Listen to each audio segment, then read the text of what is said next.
Kweli kama mimi binafsi mtumishi wa Mungu na mke wangu hatuwezi kujuta kumtumikia Mungu. Bwana Yesu asifiwe. Hatuwezi kujuta. Nakumbuka mara ya kwanza Mungu tupatia gari, tulikuwa tumeagiza kununua gari huku Tanzania, tumeagiza nje mara ya kwanza. Baada tu ya kupata kupeleka madhabahuni mahali ambapo tulikuwa tunaabudu. Mwaka jana mwezi wa 11 tukaanza kumwamini Mungu kwa ajili ya gari la huduma, kwa sababu gari letu limechoka sana. Huu ni mwaka kama wa 9 wa 10 hivi tunatumia ile gari. Sasa tukaanza kuchukua imani ya kumwamini Mungu. Mwezi wa 12 tukapata hela kidogo, lakini haitoshi. Mwezi wa 12 uliopita sasa tukaanza kumwomba Mungu. Sasa kushika tuna mahitaji mengi. Lazima kwamba tunashika hela mara nyingine tunajaribiwa kutumia, lakini tukaendelea kumwamini Mungu. Mwaka huu mwezi wa 9 tukachukua hatua imani. Tunapata tu hela ya kununulia gari, sio ya kulipa mambo ya ushuru. Tukasema hizi hela tutachukua hatua ya imani kununua gari. Hatukuwa na hela nyingine. Kabla kwamba tukalipa kule Japan gari, tukaanza sasa kumwamini Mungu. Tunasema hata nikifika bandarini hatuna hela ya kulipia ushuru, lakini nikae mpaka Mungu atakapofungua mlango wa kutoa pesa kwa ajili ya kulipa ushuru. Lakini cha kushangaza, tumechukua tu imani hiyo ya kutoa imani ya kulipia kila kitu kule, tukaanza kumwamini Mungu, na gari ilipofika tu hela ya kulipa ushuru tayari tunayo. Kwa hiyo tunamshukuru Mungu sana. Sasa mwingine tumepata kama imetushtua sana. Sasa mimi nilishtua. Ni hela nyingi. Sasa ikatokea vurugu bwana. Vurugu ile hapo kwa mwaka 29. Sasa meli ilikuwa karibu na bandari, yani kushusha sasa mzigo. Sasa ikatokea vurugu, meli zote zikazuiliwa ili isishushe mzigo wote. Sasa meli ambapo kwamba gari yangu ilikuwepo ilikuwa nyuma ya zingine. Sasa ikatokea jambo kubwa pale bandarini. Sasa wakaanza kurudisha meli kupeleka wakashushe Mombasa. Sasa yule wakala ambao kama anatusaidia kuleta ile gari akatuambia endeleeni kuomba kwa sababu hali si hali. Sasa sijamueleza mke wangu kwamba ilikuwa ninaomba kwa sababu inashtua sana. Sasa nikama namwamini tu Mungu, naomba Mungu ninaomba usimame. Baada ya hapo karibu sasa kuna Mombasa, meli zimerudi Mombasa sasa, karibu Mombasa sasa hali ikawa shwari, meli sasa zikapewa kwamba warudi tena kuja kushusha mzigo. Sasa zikatokea msururu mrefu sana sababu meli zimekuwa nyingi. Lakini kwa kufupisha tu ni kwamba tunamshukuru Mungu sana. Jana tumepokea gari letu, ndio lile liko pale nje, limesajiliwa kabisa na liko tayari kwa ajili ya kazi ya Mungu. Bwana Yesu asifiwe. Asante sana mchungaji, siku ile niliposema kwamba mambo yamekuwa mazito sana. Sababu nikamwambia mchungaji, naomba tuombe kwa sababu hali kuna gari letu tulinunua lakini iko njiani, na naamini kwamba mchungaji maombi yake Mungu amesikia, na ndio mambo leo hii tuna gari na ni gari la kazi. Gari la huduma. Kwa hiyo tunashukuru sana. Tunasema kwamba kabla ya kufanya chochote kile, asubuhi ya leo ndio tumesema kwamba tumetoka kwamba hapana, tusubiri Jumapili ijayo, tunatoa leo sadaka ya shukrani. Kwa hiyo ndio maana muungano wote kuja kutoa sadaka za shukrani. Bwana Yesu asifiwe. Amina. Bwana Yesu asifiwe. Na mimi naungana na mchungaji, kweli tunamshukuru Mungu sana. Nisichukue muda, ameshazungumza mengi, lakini nakumbuka nilipokuwa Kenya usiku wa manane, Mungu aliniamsha kwa sababu nimesikia sauti ndani, gari lenu linafika lakini mume wako hata kuwepo. Niliamka kuomba sana. Siku iliyofuata nikasema leo siendi huduma kabisa. Nikawa nimetafuta tu mahali, nikawa nimeenda porini kumlilia Mungu. Ninaomba kwamba ukitubariki, utubariki na mume wangu. Sitaki kutembea peke yangu. Lakini siku nyingine ilifuata, aliniambia kwamba walipokuwa safarini ni Mungu tu aliwaepusha ajali. Lakini nakumbuka ile usiku sauti ya Mungu iliniamsha kwamba amka, nikaomba. Nilishindwa kulala, nilianza kuomba saa 8 mpaka saa 12, lakini ule mzigo ulikuwa haujaondoka. Lakini kesho yake ndo akaniambia kweli Mungu ametuepusha na mauti. Na nikasema Mungu wetu anasikia maombi. Ninasema asante sana kwa maombi mchungaji, Mungu akubariki, na watumishi wa Mungu ambao wamesimama nasi. Na ndio maana nikasema hivi kwamba kama alivyosema tusitembee na hili gari, tuende leo tukatoe sadaka ya shukrani kumshukuru Mungu. Mungu awabariki sana. Bwana Yesu asifiwe. Yesu asifiwe sana. Nakuombea kwa siku ya leo kwa kujalia mtoto anaitwa Kama.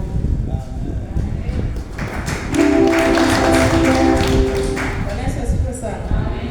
Nashukuru Mungu kwa ajili ya katika ujauzito wake. Nilipata changamoto ya kuumwa.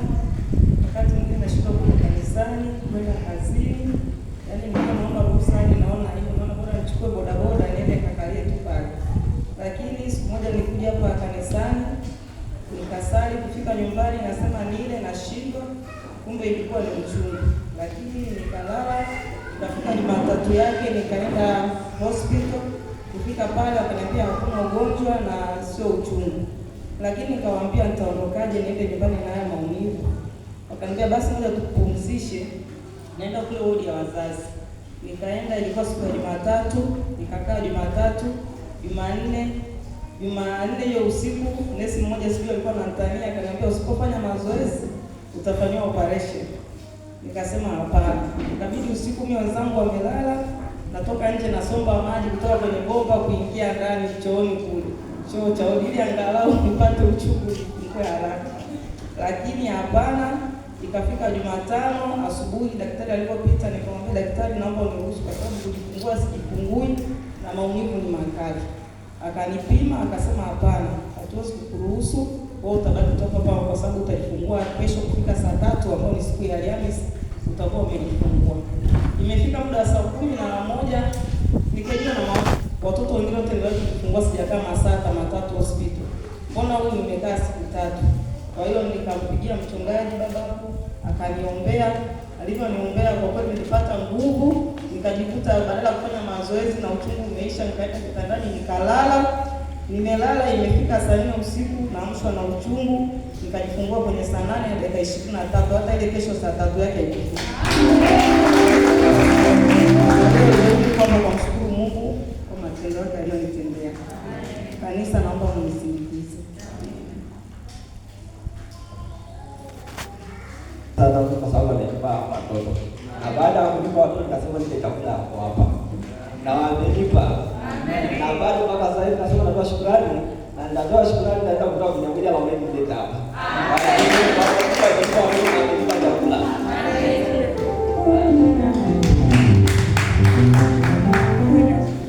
Kanisa, tunaomba tuwasindikize. Praise team, tunaomba kutupe.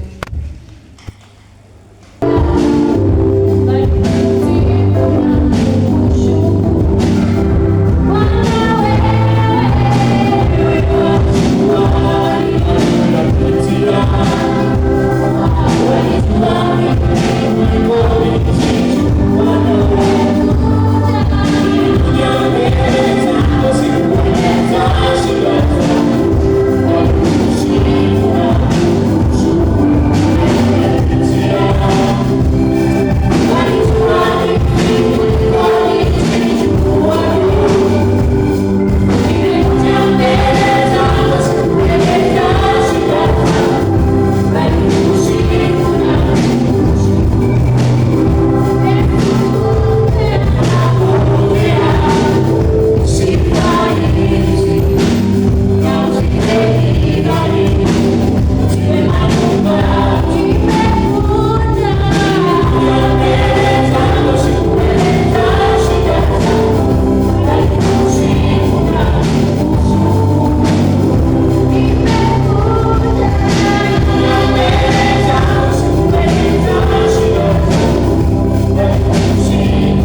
kumshukuru ndiye anayekukusa.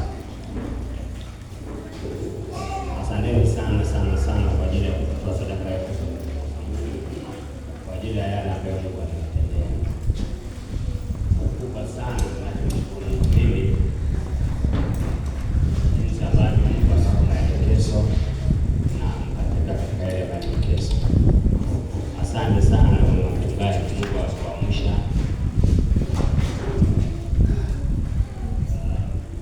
Mambo yalikuwa mengi, lakini moyo wangu ulikuwa na huzuni sana. Kwa hiyo aliponipigia simu kama na yeye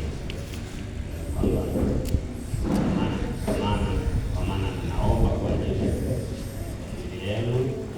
Kwa hiyo huo ujumbe kama nilivyokuwa nasema asubuhi, kwa wanatheology ndio wanathibitisha kwamba huyu mtu hakuwa pamoja, haimekueje apate kuwa pamoja. Kumbe kwa maana ya kwamba basi sikuwa na sahamu nielewe habari yangu bali ni ndefu.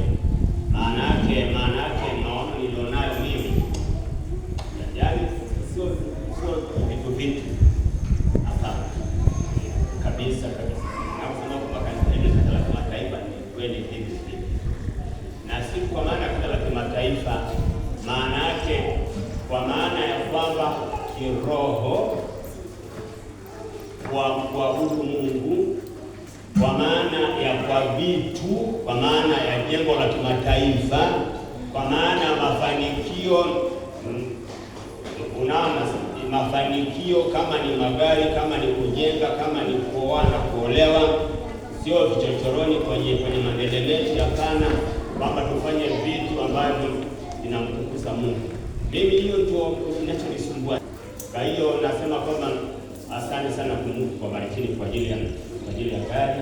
Na mimi ndio kama ninatamani kujenga kama ama yoyote magari ya mabike tu, magari ya mabike ya kifahari, Sio kwa ajili ya mtu mwingine. Lakini mimi namwamini Mungu. Kama tumenyoka hivi, kwani Mungu atuwekeweke kifeki? Mimi simtaki Mungu kifeki, na haya maisha mimi siyahitaji.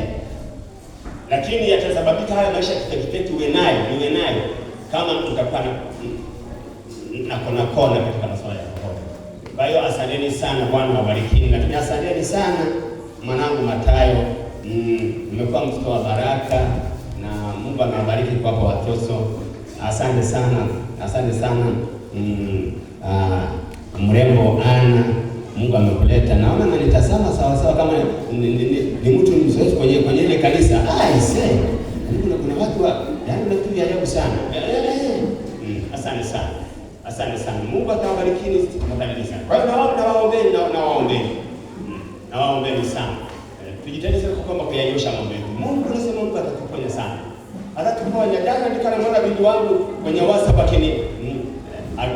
akishika shahada, nikasema jamani, amevaa majoho za kuhitimu. Nasema kwa kweli washirika wa Mozi ndio hawa. Asante sana mwanangu mama Aaron, asante. Maana yake niseme kwamba ni kweli ni vilivyo. Bwana wabariki sana kwa jinsi ambavyo Mungu amekuwa akitupigania na mmekuwa kama mmetambua nafasi yangu.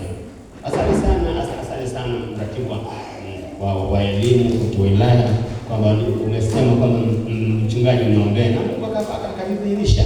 Kwa hiyo bado ni mchanga, nimekuwa kwamba tukubali, lakini bado nimejua kwamba nafasi ya madhabahu ziko wapi. Asante sana kwa jinsi ambavyo umetambua hilo. Kwa hiyo nawaombeni kama kanisa, tafadhalini sana tumtambue huyu Mungu, na Mungu wetu huyu kwa kweli si Mungu tapeli. Bwana awabariki sana washirika sana. Tena zaidi sana kwa ile haya mambo ambayo tulikuwa tukiyafanya, na Bwana wabariki. Na kwa maana hiyo basi niweze kuomba kwa ajili yenu kwa wakati kama huu. Baba, katika jina la Yesu ninakushukuru sana Baba, maana Mungu hakika hututapeli. Hakika Mungu wetu usemi uongo. Asante kwa sadaka ya hawa watoto. Baada ya kukulilia wewe Bwana, kulikuwa na watoto waliokuwa wamejificha matumboni mwao, lakini Bwana wakajifungua salama salimini. Baada ya kukulilia wewe, ukaondoa yale maroho yaliyokuwa yamekamata na ambaye yangesababisha fisu uchungu, maumivu, uharibifu. Ubarikiwe sana jinsi ambavyo umeendelea kuwaponya. Unaponya mtumishi wako na mta wako kwa ajili ya roho ya uharibifu na taarifa kwamba atakuwepo. Ataendelea kuwepo kwa jina la Yesu kwa ajili ya utukufu wako. Asante kwa ajili ya mama Ana kumbariki Mathayo na mke wake. Bwana ataendelea kumtunza huyu mtoto. Asante kwa ajili ya mratibu wa elimu katika Bwana kwenye chama cha walimu, jinsi ambavyo umemuokoa, lakini Bwana ukamtetea kwenye ujauzito. Na kwa maana hiyo natamka baraka juu yao kwamba Bwana wakabarikiwe na wakatunze. Baraka zikapate kuwa juu yao, wakatunze na kulindwa. Roho zote za ushambulizi isifanikiwe katika maisha yao, katika jina la Yesu. Asante sana Baba Yesu kwa baraka za mtoto Ana. Asante kwa jinsi ambavyo wewe ni Mungu unayebariki. Naomba mtoto Ana ukabarikiwe. Bwana anayebariki akakubariki, aliyekutunza ukiwa tumboni na hatimaye ukapata kuzaliwa, na hivi sasa umekuwa mshirika wa kanisani. Bwana akufunike na akuneemeshe. Kwa jina la Yesu ufanyike baraka kwa ajili ya Mungu na kwa ajili ya kanisa, lakini kwa ajili ya wazazi na taifa la Tanzania. Kwa jina la Yesu Bwana kuepusha roho za uharibifu katika maisha yako yote. Je, katika Yesu Baba tunaomba na kuamini kwamba utafanya hivi kwa utukufu wako. Bwana akuponye na akuneemeshe na akakufanikishe. Katika jina la Yesu ufanyike hivyo. Ufanyike hivyo. Bwana akufunike na akuneemeshe, akakutunze. Uwe mtumishi wa Mungu kama jina lako lilivyo. Kwa jina la Yesu Baba nakushukuru sana. Hujatusalimisha Bwana, hujatuacha kufanya maombi yasiyo na majawabu. Hujatuweka kwenye lile kundi kama ambavyo nasema Bwana, ulisema ya kwamba si kila mtu asemaye Bwana Bwana. Wengi tunaosema hivyo, lakini Bwana wa rehema hujidhihirisha wala uonekane. Nakushukuru sana kwa kujidhihirisha na hujatuweka kwenye hilo kundi. Endelea kuiponya nyumba hii kwa jina la Yesu. Mama Abdullah endelea kumponya na mume wake, na aweka mikono mwako ni katika Yesu. Baba tunaomba na kushukuru. Asante kwa kuwatendea na kuwaneemesha. Katika Yesu Mwokozi na ulisa baraka siendelee kwa juu yao kwa utukufu wako, na wote waliokuja madhabahuni hapa kwa jina la Yesu. Bwana anayewabariki watu wake na anawabariki na watu hawa, asiwaache na ninyi awabariki, na wasio na watoto wakapata watoto, waliowasindikiza waliokuja kutafuta shukrani ya watoto, na walio na baraka za nyumba na magari waliosindikiza hawa na sadaka zao. Bwana natamka kwa mamlaka za kimbingu, Bwana awatendee, na roho yoyote kisirani ambayo ilikuwa ikikugandamiza na yaondoa hayo magandamizo kwa jina la Yesu.